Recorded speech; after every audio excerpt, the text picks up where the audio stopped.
Hello and welcome to another Wobbly Camera Guy video. We have a grey plastic bag and that only means one thing.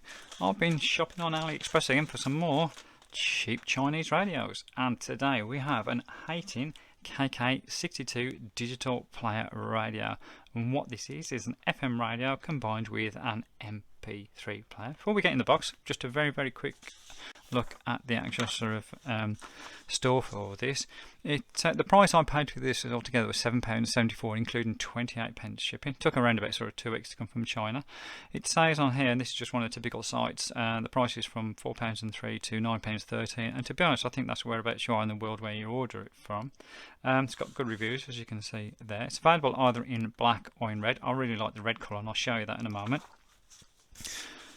Quick specification wise, power output on the speaker, it says it's 3 watts. It ain't going to be 3 watts, but it's got a decent and surprisingly good output on that speaker, 57mm. The frequency response of the unit, it says it's 240 Hz to 15 kHz. You're not going to get that, but it hasn't got that kind of bass, but it's a good sort of sound nevertheless.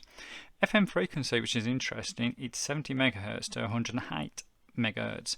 The reason why it's 70 and not 88 to 108, which we have in the UK, is I believe in China they have what's known as campus radio for their college campuses, and I believe they start at around 70 megahertz. So obviously it's meant for use in China as well as sort of exporting abroad.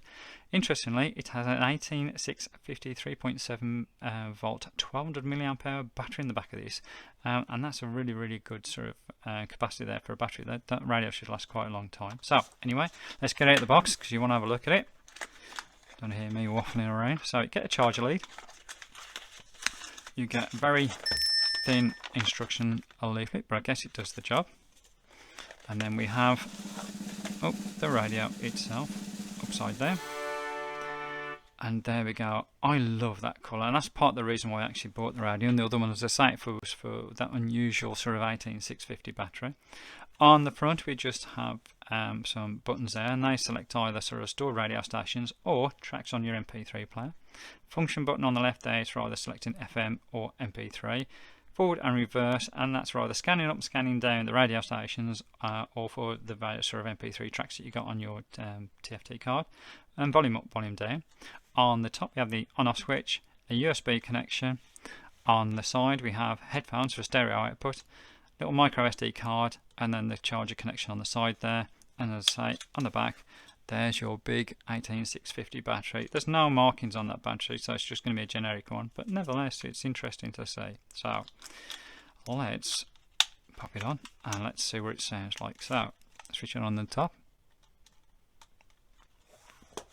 Nice little red digital display. It actually complements the colour. Let's just turn that down just a little bit there, and what I'll do, I search for some stations now, so I simply just long press on that button and it will now go searching. As I say, it starts from 70 megahertz, so it's just going to scan through there but not find an awful lot.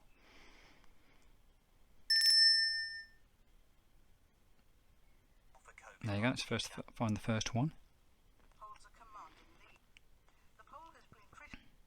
And as it's searching, just give an idea of size, we'll do the mug shot. So you can tell there, it's the approximate size is 115 wide by 70 high by about 30mm deep. It is quite deep, as you can see, so perhaps a little bit deeper than a standard sort of radio. Just to give you an idea there, this is a Reticus V115. You can see the depth there. That is a very good radio, and if you want to see a review on that, just pop across my channel and I'll do an in-depth review on that. So yeah, really recommend that one. Still going through. And that's it, it's completed now. So if I wanted to select another station that's stored, I press 3. And there you go. Press 9.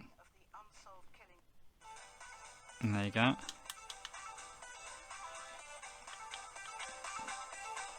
Got good volume on this. I'll turn that off just for a second. And what I'm going to do now, I'm going to try a micro SD card in the side there. So I'm going to pop that in. Okay, pop it back on. And there you go. It's found it, so I'm going to skip a track.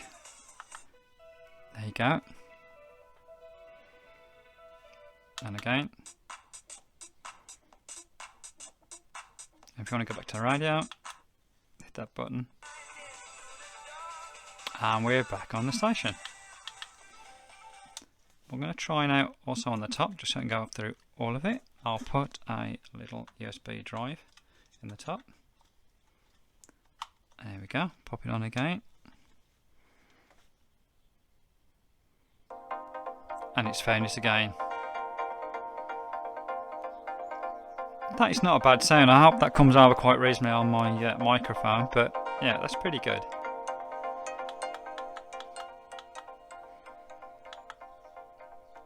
Okay, let me just turn that off and take that out. So pop that to one side. So as I say, it's got a 57mm sort of speaker, quite sort of a decent sort of deep depth on the radio itself. So decent sound quality for what you're going to get for this particular sort of size. It's not going to be no hi-fi, but it doesn't do a bad sort of job on the thing itself. To be honest, just do a quick comparison. I also did a review on this TWCG, and this has the same sort of features as this. So this is FM and also an MP3 player, but this also has Bluetooth. And if you're interested, just pop across my channel. Again, there's a review on this. I was quite surprised at this, and this one actually works out to £6.22, so just a little bit cheaper. The battery doesn't last so long. It's only like a 600 mAh battery compared with the 1200 mAh on this, so half the sort of capacity. But nevertheless, it's interesting sort of radio. So there we have it. It's the Haetin KK-62 digital player. So it's an FM radio and MP3 player. I like it, as you can probably sort of tell, but I'm a sucker for little radios like this, to be honest. I just enjoy sort of reviewing them and using them, to be honest. Pop them in the kitchen or in the garden and just go about your day and listen to your music. So, if you want to see some more cheap Chinese radio reviews, pop across my channel. There's a few there. There's also some reviews on some vintage transistor radios from the 50s and 60s, if you're interested in that as well. And also, I do a little bit of work on video editing. I'll use HitFilm Express, and I share my experiences on my channel as well. So if you're into video editing like myself and a bit new at it, pop across. There might be a few hints and tips there that you might find useful. So anyway, appreciate you watching as always, and I'll catch you on the next one.